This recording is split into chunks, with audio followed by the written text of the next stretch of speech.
Prédateur ou proie? Si je vous donnais 3 secondes pour décider, pourriez-vous le dire? Mémorisons 7 indices ultra rapides lors d'une randonnée dans un champ ou dans votre jardin. Vous puissiez le reconnaître en un clin d'œil. Conseil 1. Le positionnement des yeux et les pupilles.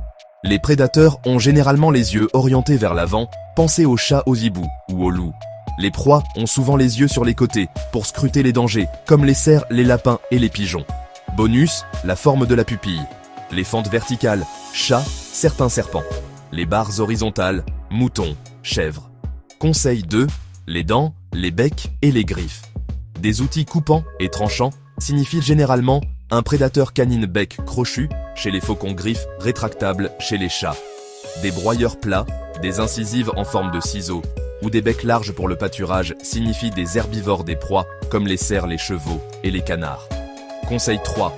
La conception du corps et des membres. Les prédateurs ont souvent des muscles concentrés à l'avant, dans les épaules et le cou. Ils courent sur leurs orteils, digitigrades comme les renards et les grands félins. Les animaux de proie ont souvent de longues pattes inférieures et des tendons élastiques pour une course de longue distance efficace, ondulée comme les antilopes, ou des pattes arrière puissantes et compactes pour des sauts d'évasion. Lapin. Conseil 4. Le style de mouvement. Les prédateurs traquent, font une pause, puis jaillissent, posture basse, la tête stable, les pattes silencieuses.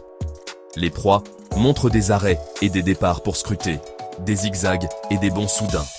Les oiseaux en groupe s'envolent tous en même temps, un faucon plonge seul, avec une concentration extrême. Conseil 5. Comportement et vie sociale. De nombreux prédateurs chassent seuls ou en petits groupes. Renards, lynx roux, hibou. Les proies se déplacent souvent en grand nombre. Troupeaux, volées, bancs. Si vous voyez des marques territoriales olfactives ou des caches de proie, c'est un prédateur. Si vous voyez des sentiers bien tracés entre la nourriture et l'eau, c'est généralement une proie. Conseil 6. Couleur et camouflage. Les prédateurs privilégient la discrétion, le contre-ombrage, les motifs disruptifs. Tigre, léopard ou les bruns et gris discrets. Les proies se fondent souvent aussi dans l'environnement, le beige des cerfs, le gris des lapins. Mais certaines affichent teint « Ne m'approchez pas ». Les rayures contrastées des moufettes, les couleurs d'avertissement des grenouilles venimeuses.